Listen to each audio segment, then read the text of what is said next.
Welcome to Teaching Indigenous and Rural History with Primary Sources, brought to you by 7th Generation Games, with funding from the Library of Congress Teaching with Primary Sources program. I am Anne-Marie DeMars. I'm president of 7th Generation Games, and I'm also professor at National University. And my co-presenter.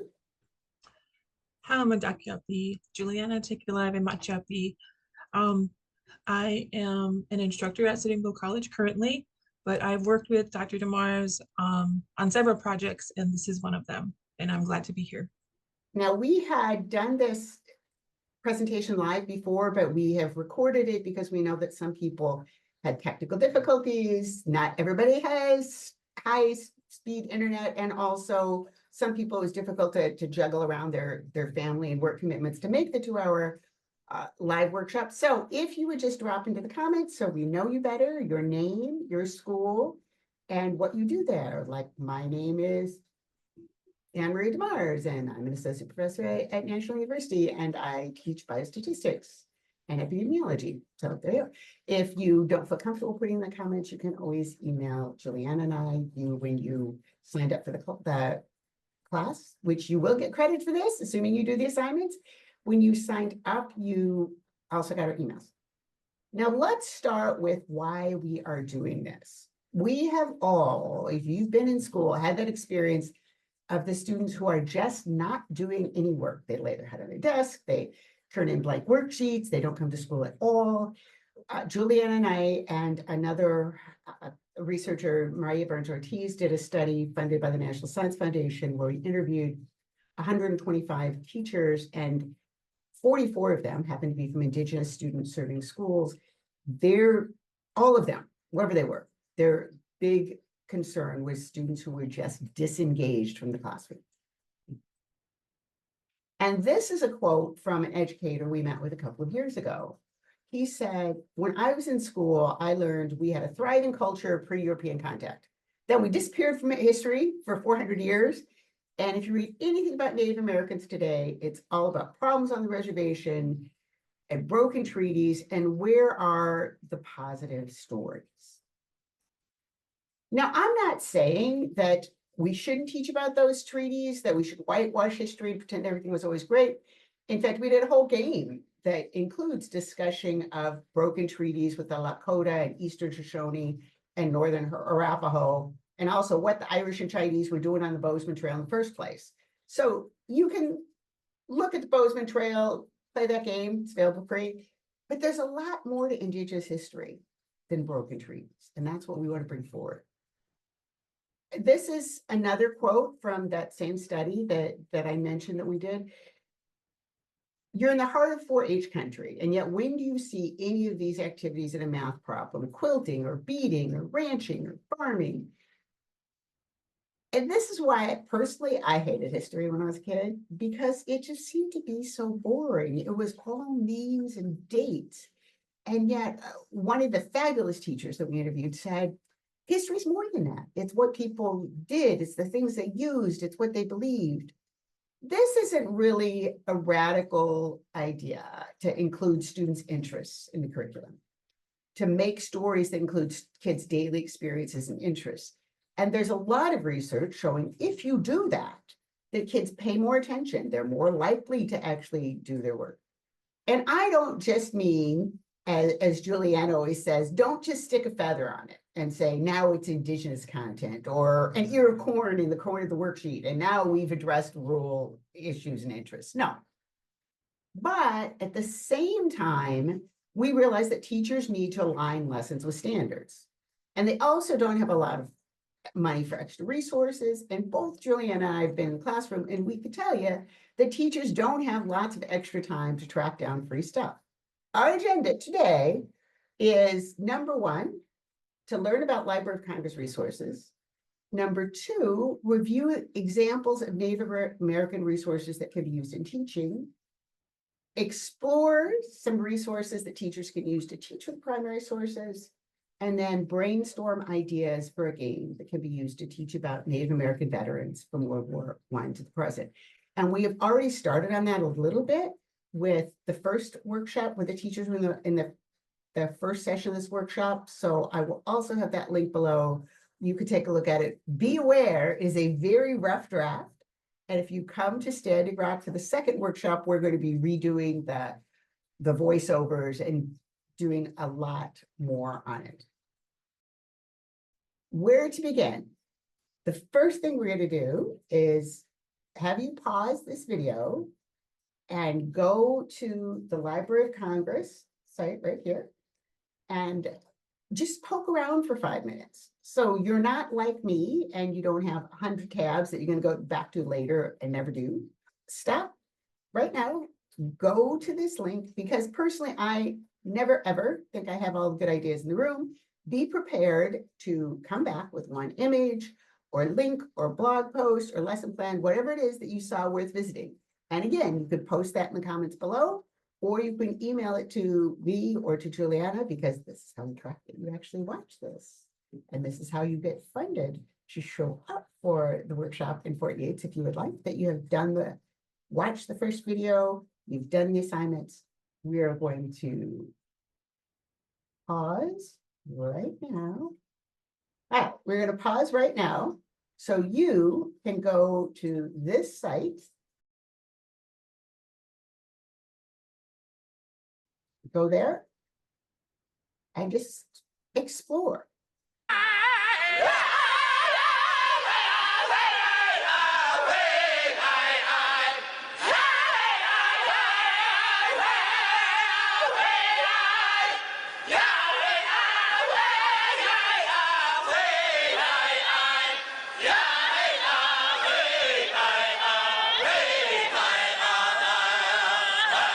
Now, whether a history teacher or English teacher, many people start here when analyzing primary sources. And if you're concerned about getting the links, these links are all in PowerPoint, which is also linked in the comments below and which you also got in the email that got sent to you.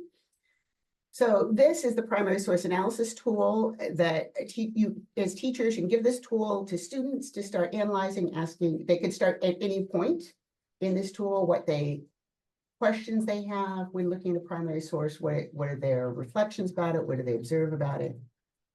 Some other starting places are the free use and reuse sets. As a teacher, probably anything that you do is going to fall under that fair use as far as copyright, but here, and they're always adding to them, you can even add to it yourself. There are sets of resources from the Library of Congress that are copyright free, have Creative Commons license, so you can use them for anything you want. There, you could go here and look at the Native American Heritage Resource Set. And Juliana and I looked over these before to make sure that Native Americans weren't only in the Native American resource set. So for example, when we looked at athletes, there was Jim Thorpe there, Billy Mills, there was some other people who weren't as famous, like I think the football team from one of the boarding schools. So yeah, that's a good place to take some time. There is the Veterans History Project. There are some very interesting veterans that you could learn about. We're going to go listen to some of those very shortly. Jamie Foxx, some Fort Belknap, kind of close to where you are, Juliana. Yes. There's maps. There's some really, so we're going to take a look at each of these in turn. A lot of the resources on here, like this audio file, are broken down because, I mean, we all know how kids are and they're not always the most attentive through something for a long time. So you can spot here, like if you want to go to the part where he was injured, you can just jump ahead. So he breaks it down by every 10 minutes or so. So that's kind of useful. I would say that there are some comments. I mean, he was, a soldier in the military. So there's some comments on here that are not always appropriate for small children. So you might want to listen to things before you have them in your class. It was, for the most part, I mean, we didn't have anybody try to kill themselves, although we did have one guy right when we got there. He said that he was a younger soldier, and he said that, he didn't feel like he had been trained adequately enough, and that he was afraid that we were going to get him killed. And so he said he was going to take a gun and shoot all of us. And it was really, he had a girlfriend back home, and he didn't want to be away from his girlfriend. So he started, you know, we call it having diarrhea mouth, where you just start running at the mouth and just saying whatever he could to go back home. And so, yeah, so they sent him back home. They sent him home. He got kicked out of the army, and then I guess he had his parents claimed as his dependents on his military record, so they could get health care and stuff like that. So his mom calls up the orderly room and says, "Oh, well, I'm not, you know, the hospital told me I can't get my prescriptions anymore. You know, what happened?" Son didn't tell her all the stuff he said to get out. So he wound up screwing over his whole family to get back with his little girlfriend, who he probably never even wound up with. Went outside the wire and actually got shot at and everything else. So we called her little Fobbits. So I had one of the little Fobbits with me that day, one of this mechanic. So I take him and I walk up, Specialist Dickinson comes down off of the lieutenant's truck and meets me out there. And we find the copper wire, and sure enough, there's a wire running. But then I notice, let's say, here's the road.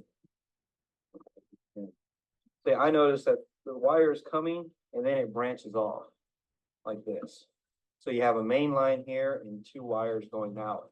And what they had done is they had rigged two IEDs to the same wire.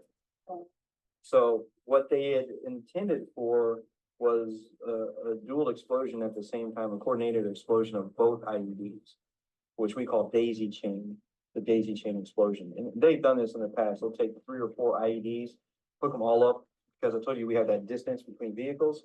So they'll spread out their explosions along the whole strip of road and blow them up at the same time.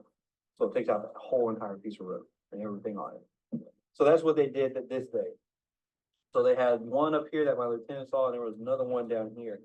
And unfortunately, you know, later we found out that one of these was wired right next to one of my vehicles in my platoon. The other one was wired right next to a Iraqi army vehicle that had about 8 to 10 soldiers on it. So we hadn't found that wire and disabled it. It probably would have killed more than 10 or 15 people that day. So we get out, we're on the ground, we're looking around, and then way over here, this is all flat ground in the road. Over here is a canal, because it's farmland, so they have canals that come from the river that, you know, and way back here, where nobody saw, was another canal where the actual insurgents were watching us. Okay, so I get out, we look at the wire. Specialist Dickinson has a Leatherman tool that you can use to cut wire with, you know, like a pair of pliers and stuff. And he's like, "You want me to cut the wire, Sergeant B?" And I said, "Well, let me call up the lieutenant." So I called him up and said, "Hey, you know, we found the wire. It's going off into 2 separate branches. Do you want me to cut it?" Because you can have not only a wire detonated explosion, you can also have a radio control. They use walkie-talkies, they use washer dryer timers, anything that can count down to 0, they use. Fortunately, we had my truck had can't remember what it's called right now, but it had a radio frequency like scrambler. So if you were within 100 meters of something receiving the signal, either a cell phone or a radio detonated explosion, it would scramble radio waves. So they couldn't remotely detonate it. I can't remember what that thing's called. I had it on my truck and I hated it too. So we all kind of get off the road. He cuts it. Nothing happens. Okay. Our standard operating procedure, or how we do things at that point, was we would follow the wire back to where it had been set up. And the reason we did that was we wanted to find out, one, we wanted to collect all the wire so that it couldn't be used for a future explosion on another IED site. And 2, we actually wanted to check out the site where it was set up from. Because sometimes they would maybe drop things out of their pockets, they would leave shell casings, they would leave evidence, and we would want to collect that to, you know, look at it and see if we could maybe identify who these people were. So we're walking back. Dickinson's in front because he has the Leatherman tool to cut the wire. I'm right behind him, the mechanic's behind me. We're all spread out, probably about 6 feet distance, you know, from me to the wall in between us, because we're trained in basic training. When you're on a patrol, you want to keep an interval between you, because primarily it was for if a grenade gets thrown into your patrol. Grenade has a exploding radius of about 30 meters. So if you're all packed in tightly, it'll kill everybody. But if you're all spread out, it'll take a couple or not everybody with you. So that's how we were kind of walking. And Dickinson was in front, I'm behind him, and I'm looking down, trying to keep an eye on the wire. And the wire looks like a piece of hair, human hair. It's really thin, it's bright and shiny, so when the sun hits it, it glints and, glimmers a little bit. But if you take your eye off it and come back to it, you can lose it. So I'm down, I have wire in my hand, I'm looking down at the wire, he's in front, and next thing, I hear a pop. Now, this was an explosion, but because I guess I was so close to it, I also perforated my eardrum. That's how close I was to the explosion. To me, it sounded like a pop. We had a radio tower that we guarded that was about 6 or 7 miles away from where the explosion took place. And the guys who manned the tower say they heard and saw the explosion from 7 miles away. So when I found out later, especially Dickinson was on it, what they had done is they had buried a bomb right in the path of the wire. And it was actually very smart.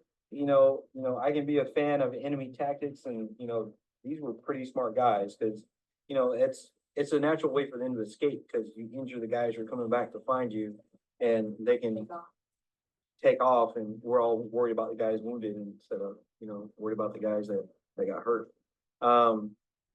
So he was on it when it went off, so he died instantly. There were pieces of him lying all over the place. When it went off, I remember getting hit with rocks and debris and dirt. And I was stunned. I was still standing. I was stunned, and I was like, what the hell just happened? I just kind of, shook it off a little bit, and I looked down, and blood is just pouring out my vest. I got hit with a piece of shrapnel right below my bulletproof vest. And the shrapnel basically ripped my abdominal wall. I mean, this is all stuff I learned later, but my guts were hanging out. So, like I said, you want to listen to these things first, because some of them are people who were stationed during peace times, or stationed in the US, but some of them are more dramatic like that. But there are a lot of veterans, everybody from World War II, the Korean War, the war in Iraq, like this gentleman. One of the questions that I had about it is, if you listen through this whole thing, he never mentioned what tribe he's from, which I found that unusual. But it does, when he talks at the very beginning, it does say that his grandma raised him and he joined the army 2 days after he turned 17. So I don't know, maybe there was some reason, like he, resented being like, I have no idea. I just found that unusual. So that was one of my questions, is what tribe is he from? Because he never mentioned it. One of the things, kind of reflecting on how he talks very kind of matter-of-factly about people dying, because I guess maybe you have to do it if you listen to the whole thing throughout it.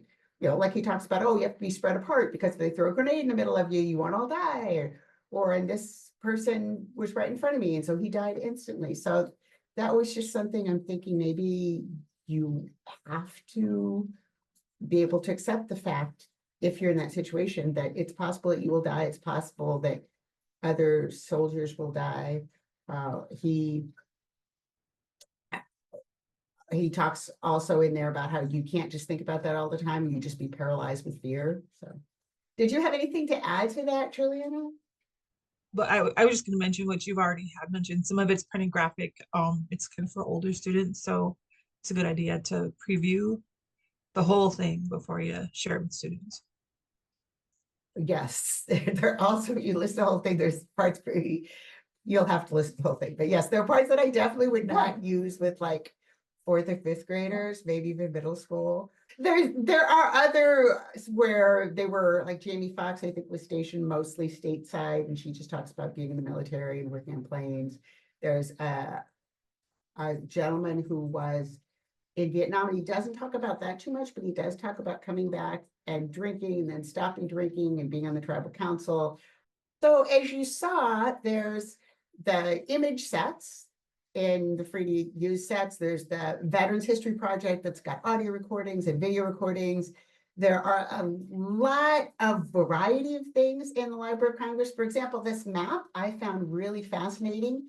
This is a map that shows where Native Americans won distinction in World War I. Over here is, you could see these crosses. Anywhere you see those are places where Native American soldiers died in battle. There's the line of, there's Belgium, there's France.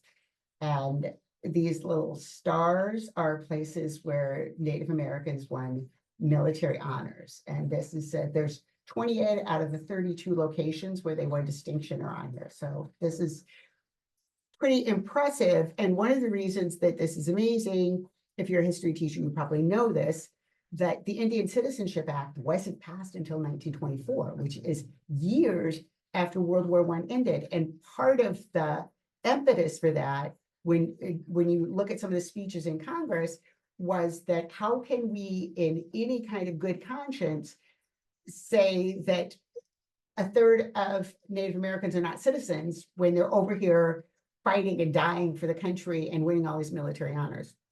That is just a very brief overview of one type of primary sources, but that's not the only type that there is. I am not the expert on things like the Ocheti, Shakopee, and Essential Understanding, so I'm going to stop talking, and Juliana is going to talk about other ways that we can fit primary sources, right? When a lot of the OSCU is individuals who were there speaking about their personal experience, or elders speaking.